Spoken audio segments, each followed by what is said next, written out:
When I first heard the number 217, I laughed. I thought I'd misunderstood. 217 COVID vaccines, one man. 217 injections over 29 months. An average of one shot every 4 days, sometimes every single day. In January 2022, he received 48 doses, 48 injections in a single month.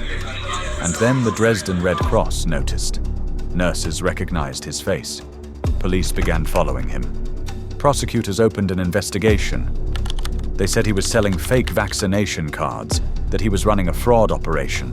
And I, Dr. Kilian Schober, a researcher at Erlangen University, thought this man should be dead. His immune system should have collapsed. His organs should have failed. His blood should have turned septic.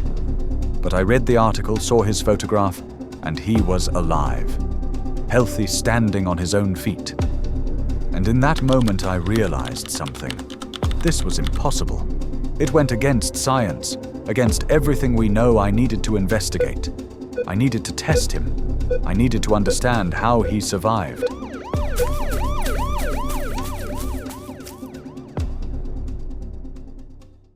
Dresden Red Cross Vaccination Center, January 2022.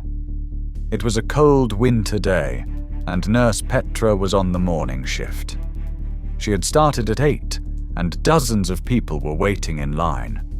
The Omicron variant was spreading. Everyone wanted a booster, 3rd dose, 4th dose, and Petra was calling people in, checking names, IDs, and vaccination cards. It was routine work, the same every day. A man entered the line. Around 60 years old, white hair, ordinary looking, nothing remarkable. He handed Petra his vaccination card, a plastic official card, and she glanced at it. For a moment she froze. The card was full, completely full, every line filled, dates overlapping, stamps layered on top of each other. Dozens of entries. It didn't look normal. It was far too many doses. She asked politely, "You have a lot of vaccinations here. Are these all correct?" The man answered calmly, "Yes, all correct. I travel a lot.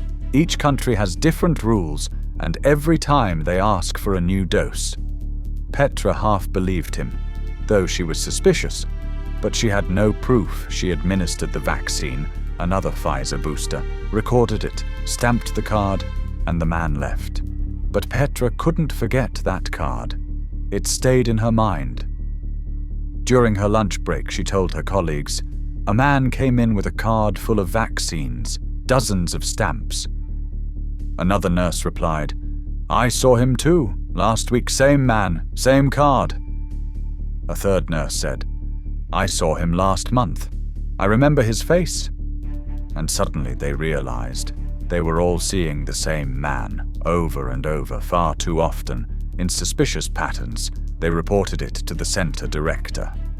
He checked the computer system and searched the man's name. He found the entries.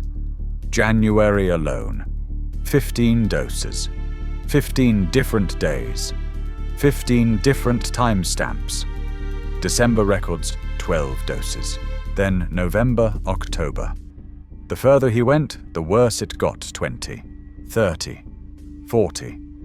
He was shocked because this one man had received 40 vaccines at this center alone in just 2 months, and no one knew how many doses he had taken elsewhere.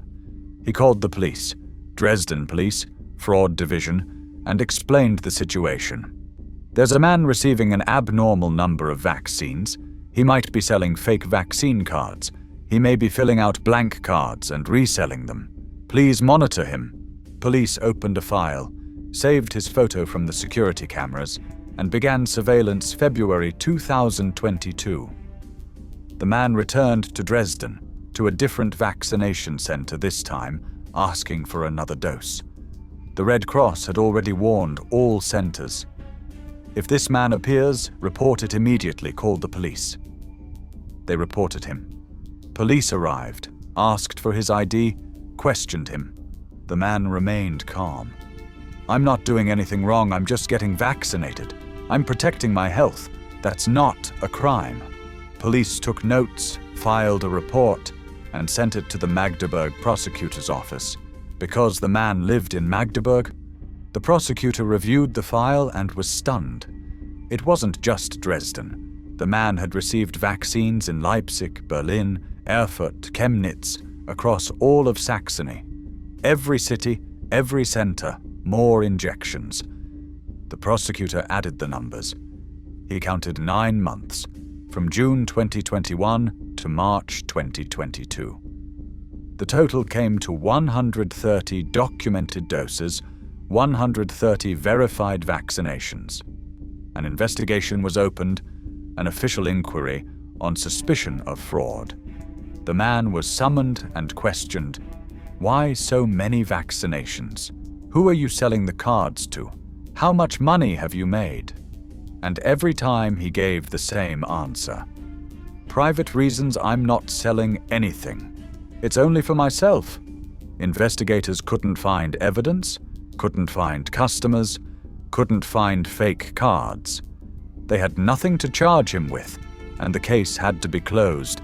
Erlangen, March 2022. I was in my office at the Friedrich Alexander University, working in my immunology research lab.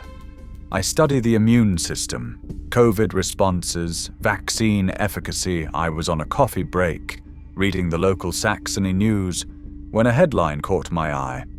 Man received 130 COVID vaccinations, prosecutors investigating.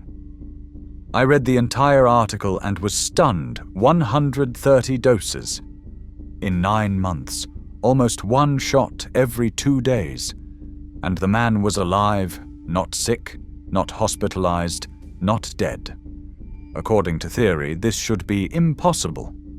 Vaccines stimulate the immune system, present antigens, and trigger cellular responses. Too much antigen overstimulates the system. The cells should become exhausted, unable to respond. This is called T-cell exhaustion.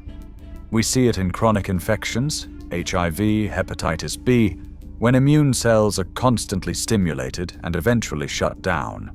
Yet this man had been stimulated 130 times, 130 antigen exposures. His immune system should have collapsed. He should have been vulnerable to everything. But the newspaper said he was healthy, walking into the prosecutor's office for questioning like nothing was wrong. I showed the article to my colleagues, my research team. Look at this, I said. This is unbelievable. We need to test him. We need to understand how he is alive. The team was excited. This could be a major case, they said. It could contribute to science. This could be a Lancet paper, maybe even Nature. I wrote to the prosecutor's office. Sent an email. I am Dr. Kilian Schober from Friedrich Alexander University. I am an immunology researcher. We would like to examine this individual for scientific and medical purposes, blood tests, immune profiling. Would you grant permission? The prosecutor replied. The investigation is closed. No crime, no charges. The man is free. If he agrees, we can forward your request.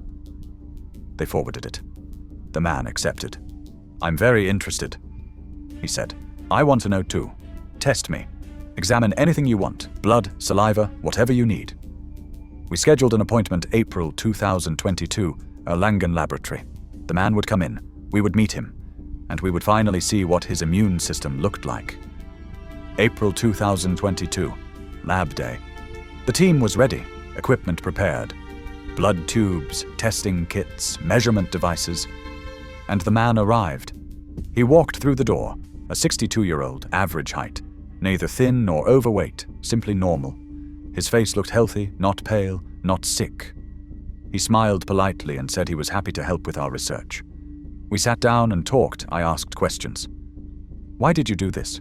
Why so many vaccinations? He answered briefly. Personal reasons. I can't explain them, but I harmed no one. I only received the shots myself. I asked if he had ever experienced side effects, fever, fatigue, anything unusual. He said no. Just a bit of arm soreness for a day or two. Nothing serious, never needed a doctor, never took medication. I asked how many doses exactly. 130? He laughed. No, much more. 130 is just what's officially confirmed. I counted myself. 217. 217 COVID vaccinations. From June 2021 until now. 22 months. 217 injections. I froze. 130 was unbelievable already, but 217 was on another level entirely. I asked again. 217. Are you sure? Do you have records? He took out a small notebook, handwritten. Every dose listed. Date, location, vaccine brand, Pfizer, Moderna, AstraZeneca, Johnson & Johnson. Everything logged meticulously. I counted the entries myself, page by page. 217. The number was real.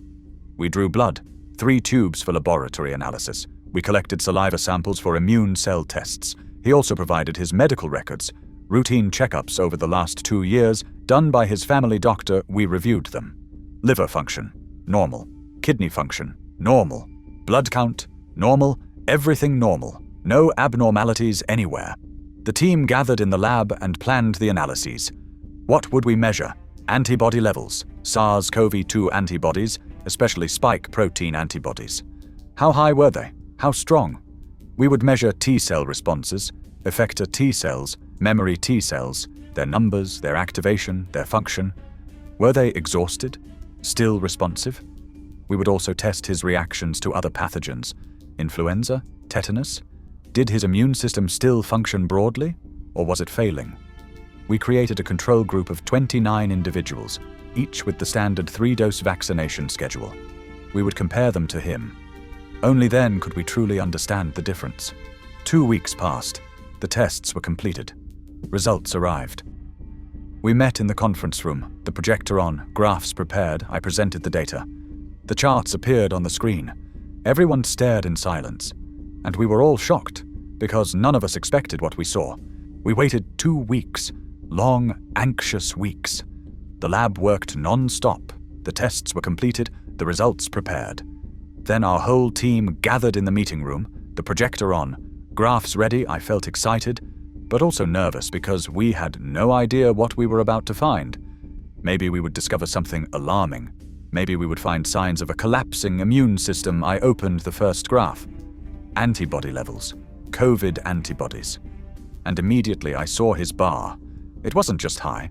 It towered above everything else. Reaching the top of the chart, I looked at the control group. The people with 3 standard doses. Their bars were short. Very short. His was 3, even 4 times higher. I stared at it and thought, what is this? This man is breaking every record. The team asked whether this was good or bad, whether extremely high antibody levels could be dangerous. So we tested their function. Were the antibodies working? Were they effective? And the answer was yes. They were functioning perfectly. They neutralized the virus powerfully. They were high-quality antibodies, just in enormous quantities, almost like an army. Next, we looked at immune cells, the body's defensive soldiers. We counted them. He had more than normal. They were stronger, more active. We expected fatigue, exhausted cells, because theory suggests that after 200 vaccine doses, the immune response should weaken. But that's not what we saw. His immune cells looked fresh, energetic, ready for action, as if they had never been overstimulated at all.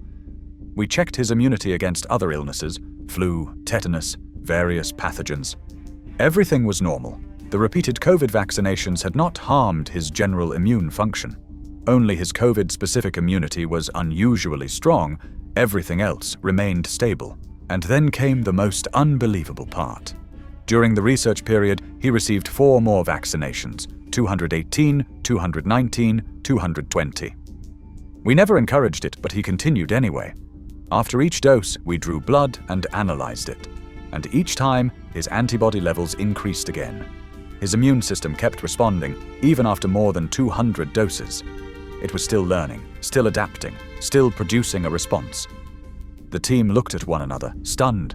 No one spoke at first, because this should have been impossible. According to theory, impossible. According to textbooks, impossible. Yet the numbers were right in front of us.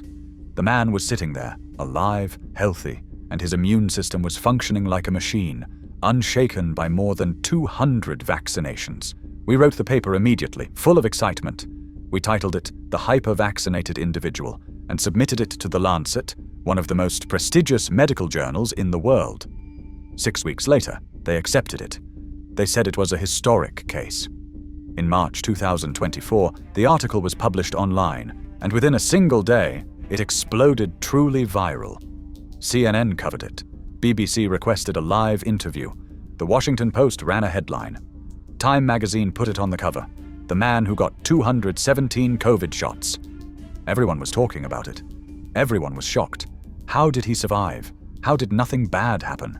Did this mean the vaccines were extremely safe? Social media went wild. It trended on Twitter.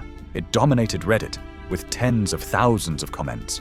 Some people said, "See? Proof that vaccines are safe. Even 200 doses didn't harm him."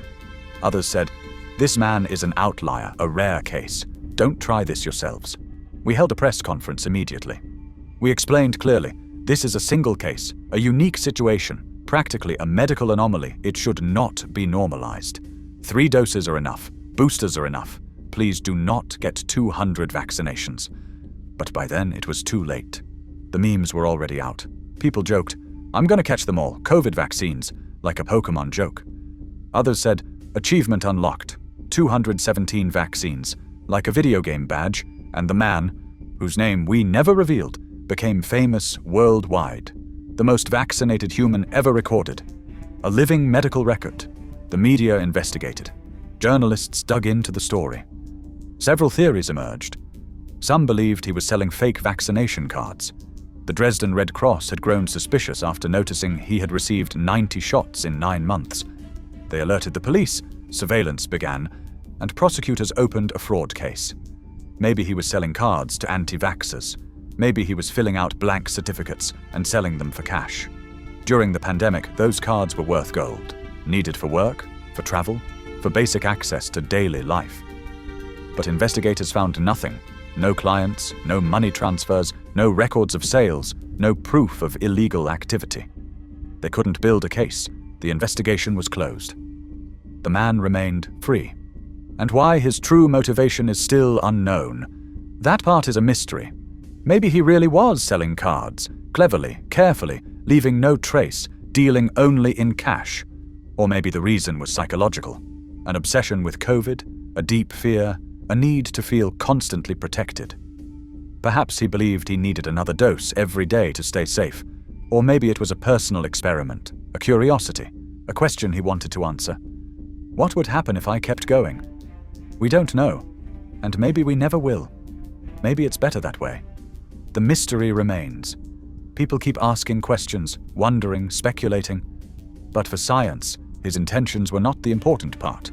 What mattered were the results. What mattered was the evidence. The man survived.